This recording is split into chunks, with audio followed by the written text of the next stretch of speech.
¿Cómo andan? Buenos días, buenas tardes o buenas noches, depende del momento que estés viendo este video.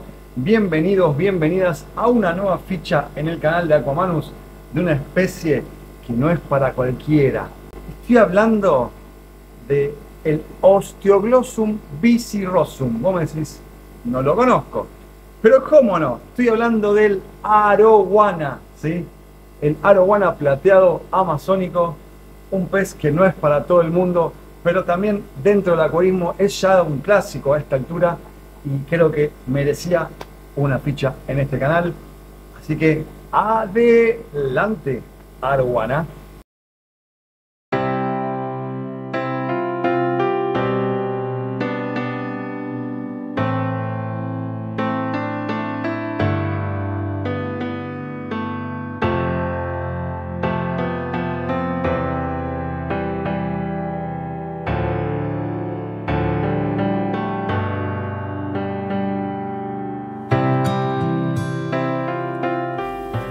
Como siempre que arranco una ficha, siempre me gusta situarme en la parte geográfica de dónde es originaria la especie.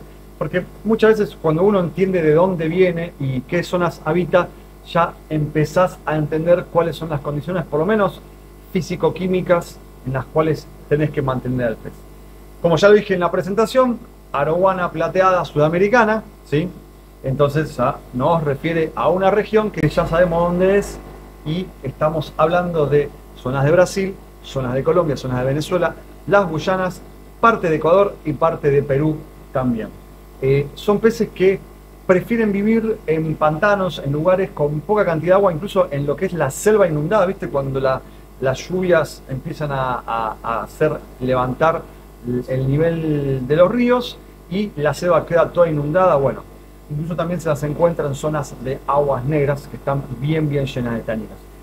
Pero bueno, esto lo que nos hace pensar en realidad, porque es anecdótico de dónde es originario, tengan en cuenta una cosa, que en una época este pez se comercializaba prácticamente el 100% de los ejemplares de captura, ¿sí? Pero ya hace muchos años que en Asia se crían en granjas tipo a cielo abierto, como si fueran estanques, ¿sí? Como si fueran, no como si fueran, en estanques a cielo abierto, y ya se crían en el sudeste asiático, y hoy les diría que el 70-80% de los ejemplares que se consiguen en el ramo, en el rubro, son de cría en estas granjas que les comento.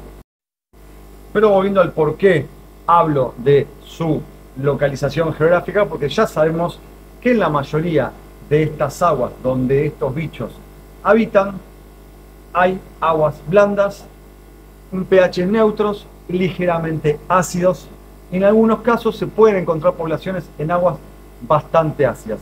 Como está bastante extendida las localizaciones donde los podemos encontrar en la naturaleza, puede haber zonas donde esté, digamos, expuesto y se haya adaptado a pHs un poco más altos y aguas quizás ligeramente alcalinas, pero no es lo común de la especie. Nosotros acá, incluso mirá, no hace tanto tiempo, necesitamos colocar una arowana que habíamos traído y vos sabés que lo habíamos puesto en un acuario que nos habíamos olvidado que había tenido cíclidos africanos unas semanas antes y que había sido preparada para cíclidos africanos. Viste que a veces también, ¿no? Porque al mejor cazador también se le escapa la liebre, nosotros también cometemos errores a veces en el apuro, nos olvidamos y colocamos al pez en cuestión ahí y veíamos que al día siguiente no tenía la actitud que debería tener.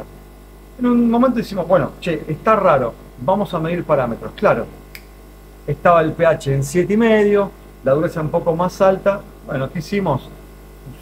Sacamos la mitad del agua y le pusimos un cuarto de agua de nuestras aguas negras y después completamos el resto del agua con agua corriente que nosotros tenemos acá, con goteo, ¿sí? De manera muy paulatina. Y el otro día el pez ya estaba nadando, hermoso, aceptando alimentos. Entonces, ojo con el tema del agua, porque bueno, mira, te doy un ejemplo de primera mano, que a veces podemos pifiar, y si la dejamos pasar, el pez probablemente no terminaba de comer, ese estrés que se estaba generando terminaba mal.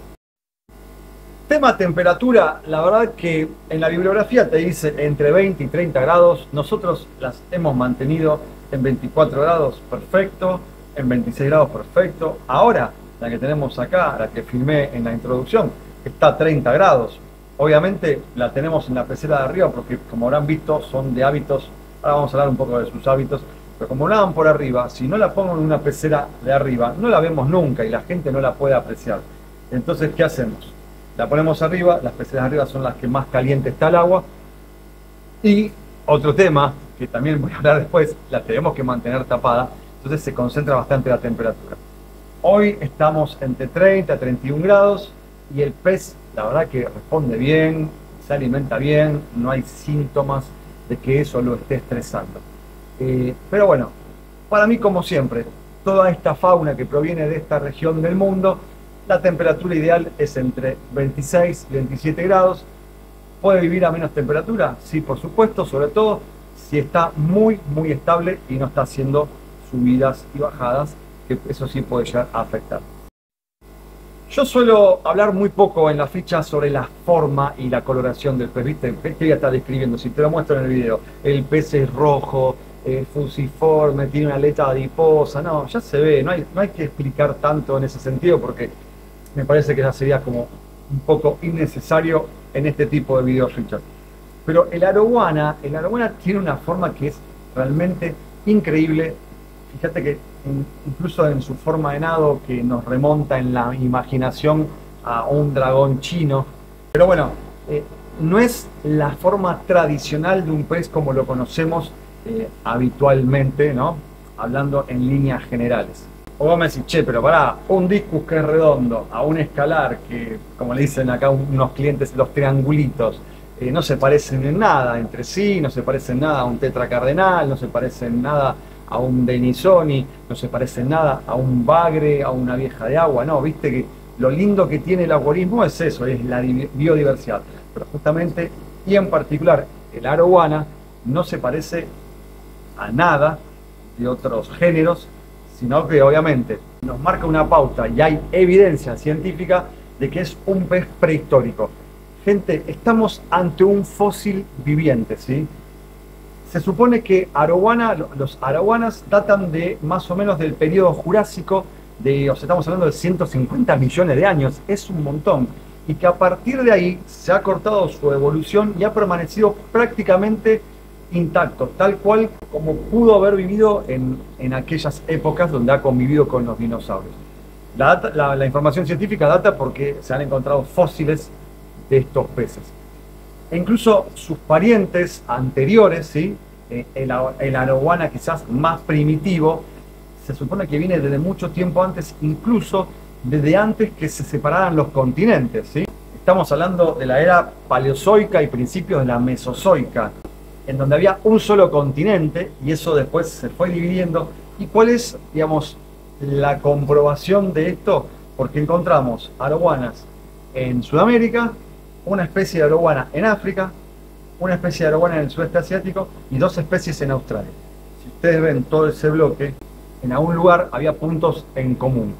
Cuando se dividen los continentes, evidentemente el arowana primigenio quedó dividido en todos los continentes nuevos y después fue evolucionando a las maneras que hoy lo podemos ver cada uno en su lugar, ¿no? Pero bueno, a partir de ahí evolucionó hasta el Jurásico y después del Jurásico, por lo menos el arowana plateada no ha tenido cambios significativos. Esto a mí me vuela la cabeza, o sea, pensar que estamos conviviendo con fósiles vivientes. Y por favor, no me hagan la gran Susana de los mismos. O sea, Susana dijo vivos, nosotros no me vayan a decir los mismos, no son los mismos, son los hijos de los hijos de los hijos de los hijos de los hijos de los hijos. 150 millones de años, gente. Imagínense que más o menos la longevidad de una arowana está entre 7 8 años, posiblemente haya casos de un poco más. Bueno, 150 millones de años. Imagínense cuántas generaciones han pasado.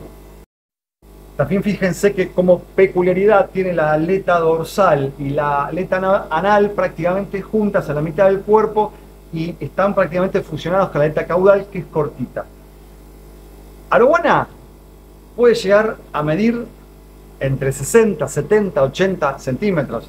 Dicen que hay arowanas en la naturaleza de 1,20 m. Imagínate. Entonces, estamos hablando de un pez de una envergadura muy, muy poderosa, o sea, y por la forma que tiene su cuerpo y la musculatura, puede dar saltos muy, muy grandes. Como terapeuta de muchos acuaristas, que me siento acá y escucho las desgracias ajenas, me ha pasado un montón de veces de escuchar historias tristísimas de arowanas que tenían 5, 6 años, de 60, 70, 80 centímetros, que por algún descuido o una tapa mal puesta o sin peso arriba, nada, encontraban a la arowana sequita en el piso. Tengan en cuenta que la arowana puede respirar aire atmosférico. El problema de la arowana es cuando ya se secan sus mucosas. Y bueno, o sea, te da tiempo a que la llegues a rescatar si en algún momento puede haber saltado, pero si pasa mucho tiempo, obviamente el animal va a perder la vida. Algo muy característico de esta especie también, vas a ver las dos barbillitas que tiene en la punta de la boca. Bueno, es simplemente un órgano del sistema olfatorio. Con eso el pez puede llegar a detectar presas que no estén tan cerca y vaya a dirigirse hacia ellas. Acá hablamos de las características químicas del agua, la temperatura, y que te comenté que es un pez de gran tamaño y que es poderoso si se le ocurre saltar y puede tirar una tapa a cualquier lado. Bueno, el montaje del acuario, como habrás ya imaginado, tiene que ser un acuario grande. Si vos en algún momento decidís tener una arowana, mi consejo es que, como ya en algún momento hablamos del puffer también, lo mismo, es que ya montes un acuario grande, ¿sí? Unos 600, 700 litros en adelante, si vos querés, porque eso, viste, de, bueno, la voy mudando, viste, me compro un acuario chiquito, después uno mediano, después, bueno, a medida que el pez va creciendo y va tomando tamaño, después cada vez es más difícil pescarlo. Cuanto más grande también más se estresa, más riesgo tenés de algún accidente, de algún golpe. ¿Qué querés que te diga? Si vos ya decidiste que querés tener una arowana, y tratá de ya directamente ir a una pecera grande y no le des más vueltas, o sea, porque la verdad que para mí es la mejor opción pensando en mediano plazo, porque ojo que tampoco es tan lenta. Crece relativamente rápido, de acuerdo al espacio, a la temperatura y a lo que coma.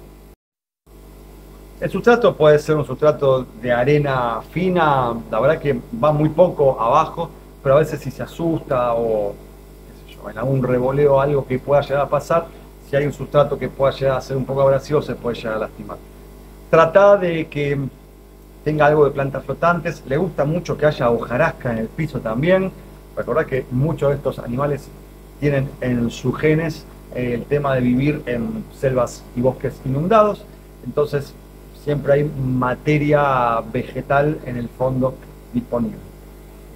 Una de las cosas que puedes hacer, aparte de ponerle la tapa, si querés, es no llenarla hasta arriba, ¿sí? Dejar, o sea, tener un acuario alto, ¿sí? Y dejar una buena cantidad de espacio libre, ¿sí? Como si en algún momento el bicho decide saltar, no se la pegue contra la tapa y se lastime.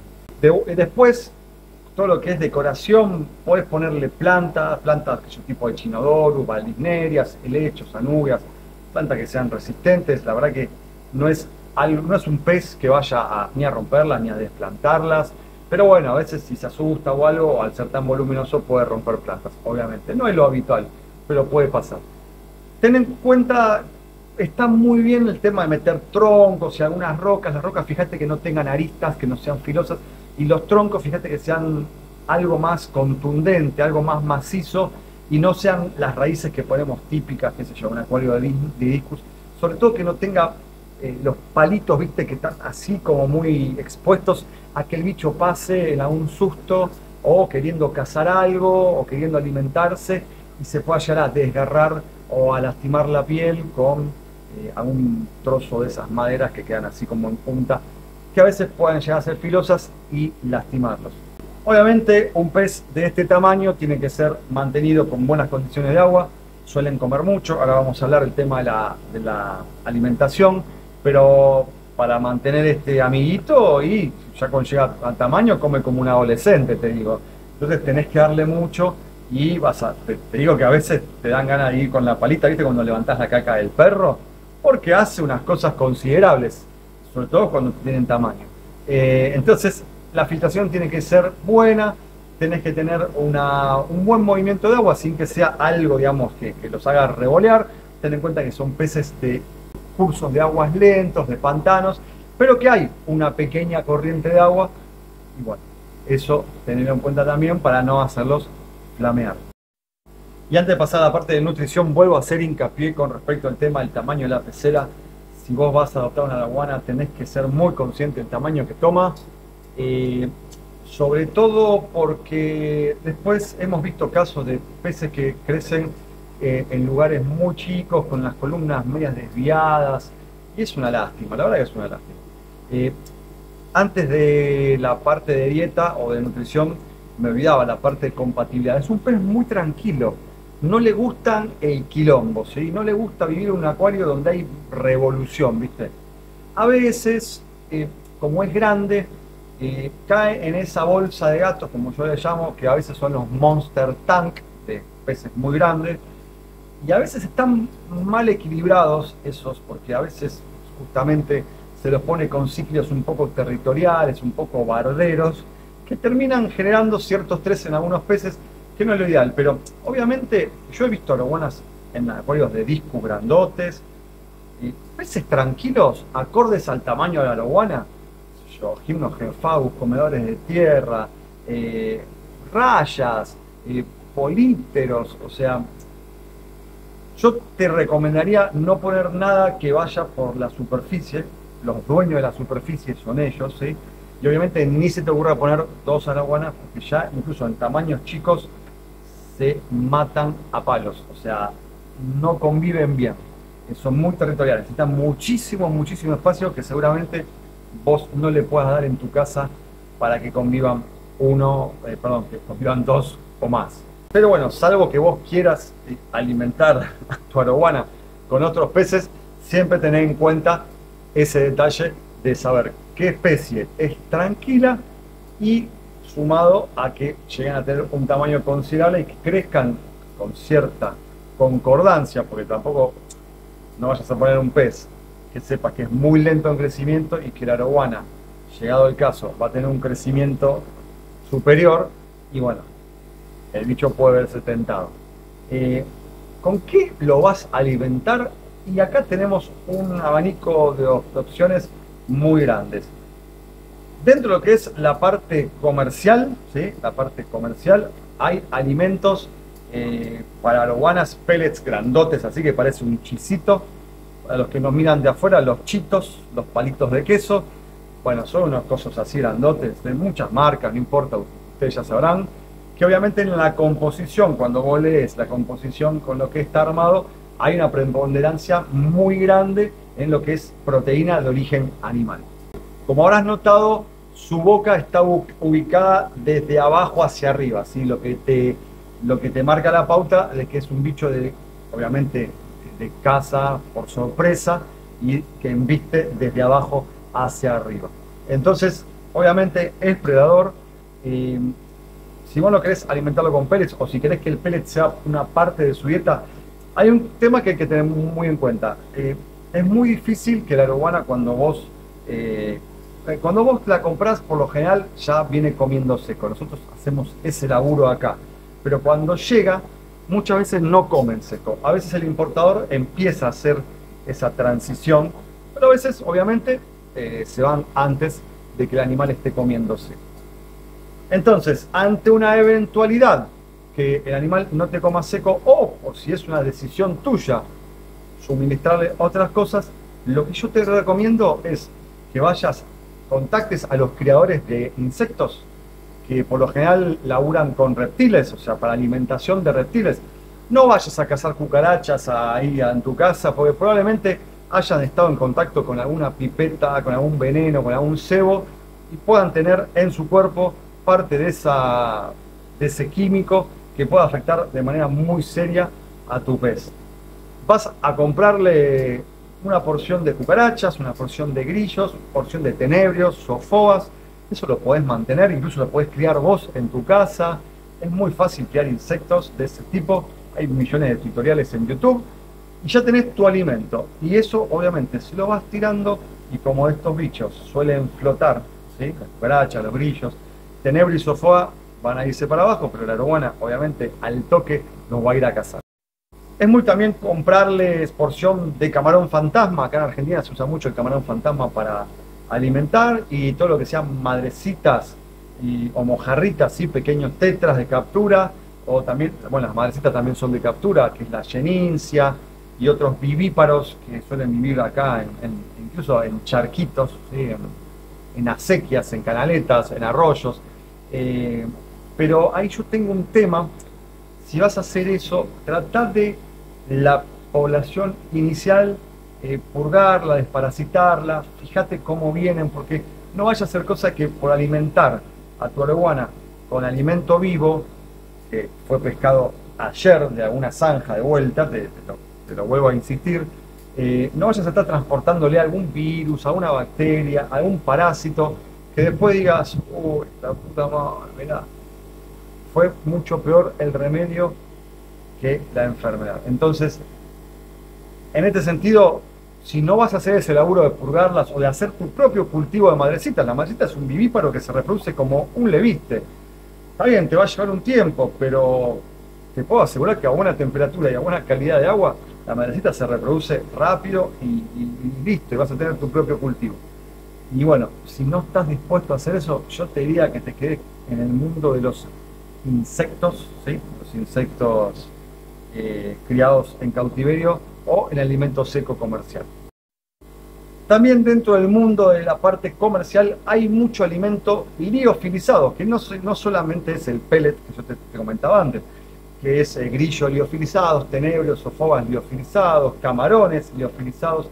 Si ya tu pez está comiendo seco, estoy seguro que va a comer alimentos liofilizados. Es más, muchas veces nosotros acá, cuando no comen seco, alimento en pellet, lo que hacemos es tirarles alimento liofilizado, camaroncitos, algún tenebrio, y ahí ya cuando vemos que empiezan a agarrar eso y lo comen y no lo escupen, sabemos que en algún momento va a agarrar algún pellet, porque justamente los pellets le ponen bastantes cosas como para que la palatabilidad y el sentido del olfato reaccionen de manera positiva y se vean tentados, obviamente, a comer ese alimento.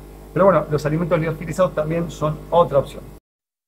Cuando estás trabajando con insectos o con cosas que se muevan en la superficie, ten en cuenta una cosa: si vas a usar este tipo de estrategia nutricional, trata de dejarle un espacio, como te dije antes, entre la tapa y, digamos, la superficie del agua, porque a veces cuando, qué sé yo, las cucas que a veces caminan arriba, el bicho tiene el instinto de tomar carrera y de mandarse, y a veces, viste, se puede llegar a golpear con la tapa si es que salta. Bueno, a veces algunos grillos incluso se depositan en las plantas acuáticas, las flotantes, y saltan, y el bicho tiene por instinto. Son cosas que ya he vivido acá, hemos visto, nos han contado de los clientes, y bueno, en la suma de experiencias, esto es justamente lo lindo que tiene estas fichas, que no solamente te paso la experiencia que hemos tenido acá de tener arowanas durante tanto tiempo, sino también cientos de experiencias de clientes que vienen, te comentan lo bueno y lo malo de cada asunto, obviamente. Esta capacidad que tiene la arowana de saltar, por ejemplo, en estudios que se hicieron en estómagos de arowanas capturados en la naturaleza, encontraron restos de insectos grandes, de murciélagos, restos de aves, ranas e incluso restos de serpientes. Así que imagínate este bicho cazando en la naturaleza, que puede llegar a tener una voracidad muy importante. Pero en la naturaleza, así todo, estos son excepciones, no quiere decir que tampoco sea algo rarísimo, pero son excepciones. Lo general se han encontrado pequeños crustáceos, pequeños insectos y en su mayoría peces. También no es menor el dato que evidentemente cuando hay escasez de proteína animal se le han encontrado restos de algas y sobre todo restos de muchas frutas y en algunos casos de nueces. O sea que cuando en la panza aprieta, viste, cuando empieza a flaquear la cosa, y comemos lo que venga. Yo a los arowanas acá que he tenido, jamás lo pude hacer comer fruta, jamás lo pude hacer comer alimento de origen vegetal. Pero bueno, de vuelta, habría que tener un espacio de ayuno muy pronunciado para ver. Yo igual dudo que en cautiverio esas condiciones se den. Para mí son cosas más intrínsecamente ligadas a la naturaleza y a la necesidad de supervivencia, donde los factores de estrés son otros.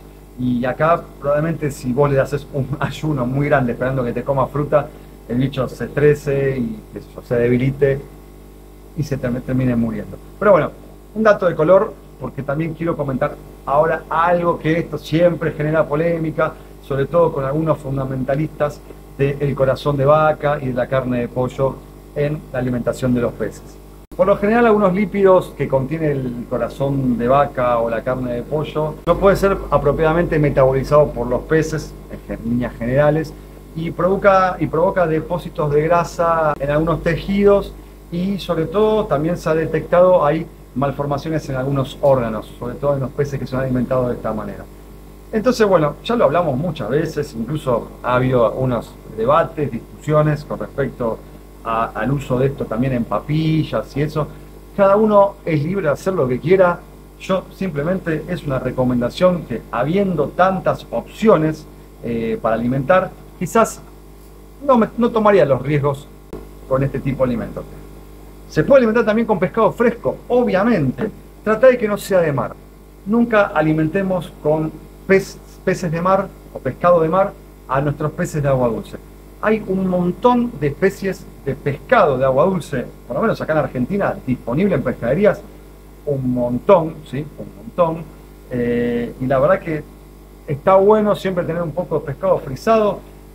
Lo puedes ya ir porcionando y guardarlo porcionado y lo vas tirando pedacitos, lo descongelás un ratito antes, el pescado viste que se descongela muy rápido y por lo general también lo agarran y es, en mi caso, yo prefiero darles pescado de río 1000 veces antes que darle corazón o pollo.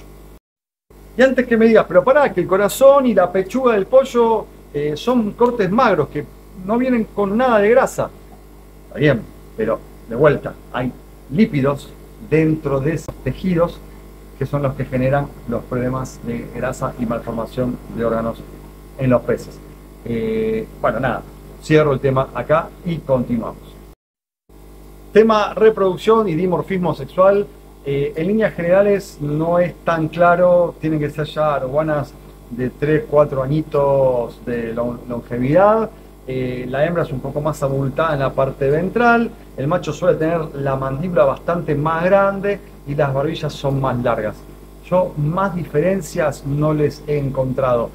Hay gente que es mucho más experta que yo en la especie, obviamente, que se da cuenta también por las aletas, pero bueno, de vuelta, ya cuando tienen 3 o 4 años te das cuenta, la hembra empieza a desarrollar un abdomen distinto al macho, que el macho es mucho más flaco en ese sentido, más rectilíneo, y lo de la boca y las barbillas. ¿Cómo crían? Obviamente en acuario es prácticamente increíble, imposible, no increíble. Sería increíble que los críes en tu acuario, pero bueno, he visto filmaciones de cómo los crían en Asia y es realmente increíble ver el cortejo del macho tratando de rodear la hembra, es impresionante. La hembra desova, el macho fecunda los huevos, que los huevos tienen como 1 centímetro y piquito más, son huevos grandes. El macho los fecunda y después el macho se los mete en la boca y los incuba el macho. El macho dice, yo hice lo mío, acá me hago cargo de los pibes, y los incuba él por un tiempo bastante prolongado. O sea, imagínate que un desove pueden ser entre 60 y 200 huevos que el macho guarda ahí, de 1 centímetro y piquito, y después nacen las crías, obviamente, y las protege más o menos unos 2 meses. Y ya las crías, cuando una vez que el macho ya no las puede sostener más, obviamente, las larga, son crías de como 5 centímetros. Entonces imagínate que ya sale una araguanita casi criada, ¿viste? Entre 5 y 8 centímetros. O sea, yo nunca lo vi el momento de cuando la araguana expulsa a esa cantidad de crías de su boca, que dice, vamos muchachos, ya están en condiciones de salir a depredar sus pequeñas presas. Pero bueno, es algo impresionante. En la cría industrial, como se hace en Asia, se lo sacan antes, ¿sí? Se lo sacan bastante tiempo antes. Y de hecho, es algo que yo no recomiendo, gente, no recomiendo. A veces en el mercado hay arowanas así chiquititas que tendrán 7, 8 centímetros o menos incluso, que todavía vienen con el saco vitelino, ¿sí? Con parte de lo que fue su huevo original. Y no está bueno. Es muy difícil para mí sacarlas adelante esos bichos. Y más imagínate que viajan de Singapur, de Indonesia, de Malasia, se comen un reviaje, llegan acá, un montón de estrés. No sé si están tan preparados, siendo tan chiquitos todavía, como para salir a la venta. Lamentablemente es una práctica que es bastante habitual en los exportadores de Asia, que a veces no te avisan que te están mandando bichos en ese tamaño. Bueno, nada, yo te recomiendo que trates de evitarlo. Ahora, si vos lo ves recontra entero, el bichito, comiendo bien y todo eso, y bueno, lo puedes llevar y no va a haber problemas mayores. Pero tenés que tener mucha confianza con la gente de tu negocio, de tu tienda, y que te muestren que realmente el pez está en condición. Pero bueno, naturalmente, ya el macho cuando los expulsa de su boca, ya el saco vitelino lo consumieron y están para salir a cazar directamente. Acá, como se aceleran ciertos procesos para ser comercializados, se los saca antes de la boca del macho y todavía tienen parte de lo que fue el huevito colgando. Bueno, es así. Son temas quizás que rozan lo ético, cada uno sabrá qué hacer. Y bueno, gente, creo que no me queda nada. Ustedes vieron que yo tengo una organización mental con respecto a las fichas, que es hábitat en la naturaleza, condiciones químicas, condiciones físicas, el montaje, compañeros, nutrición. Bueno, hoy hablé de la forma, obviamente, porque es algo muy exótico. Reproducción, enfermedades. Ahí está, mirá. La tengo en la cabeza, no tengo nada escrito. Quizás debería tener que empezar a escribir un poco los guiones de lo que después hablo. El tema de enfermedades, como todos los peces, gente. Bien alimentado, bien el agua, en las condiciones, los cambios de agua, la filtración, es un pez durísimo. Si hace 150 millones de años que existe en el planeta Tierra, no se te va a enfermar justo a vos. Dale, ponete las pilas, alimentalo bien, dale buenas condiciones. No lo pongas en un monster tank con bichos agresivos. Haz las cosas bien y el bicho no se te va a enfermar. Entonces ya creo que, habiendo repasado todos los puntos troncales de los que siempre hablo, doy por finalizada esta ficha. Posiblemente me haya olvidado de algo, o quizás vos tengas algo muy importante para aportar. Hay mucha gente que ha tenido arowanas y estaría buenísimo que vos escribas debajo, aportando tu experiencia. Si hay algo que no estás de acuerdo en lo que yo dije, también sentite libre en expresarlo, no tenemos por qué estar de acuerdo. Obviamente lo que siempre te pido es que lo hagas desde un punto de vista del sentido común y que lo hagas con respeto, obviamente. Entonces acá la verdad que no se censura los comentarios, pero siempre estoy abierto a que los comentarios de este video generen más nutrición para el conocimiento y que esta comunidad siga creciendo y que vengan a, qué sé yo, a sacarse las dudas, básicamente, no solo mirando el video, sino también leyendo los comentarios. Nada más, gente, gracias por haber llegado hasta acá. Lo mejor que pueden hacer para ayudar a este canal, obviamente, es suscribirse, darle me gusta, comentar como te dije antes, compartirlo en tus redes sociales. Tenés un grupo de WhatsApp de acuaristas amigos, compartilo. A mí me viene re bien porque genera visualizaciones y el canal, fíjate que sigue creciendo con cuentagotas, pero sigue creciendo. Como siempre, agradezco un montón. Yo lo agradezco después de manera personal, obviamente, para la gente que hace aportes económicos con el botoncito de por acá abajo que tiene un signito de pesos. Siempre es bienvenido y agradezco que valoren el tiempo que yo le dedico a el canal. Nada más, gente. Nos vemos la próxima. Hasta luego. Chau.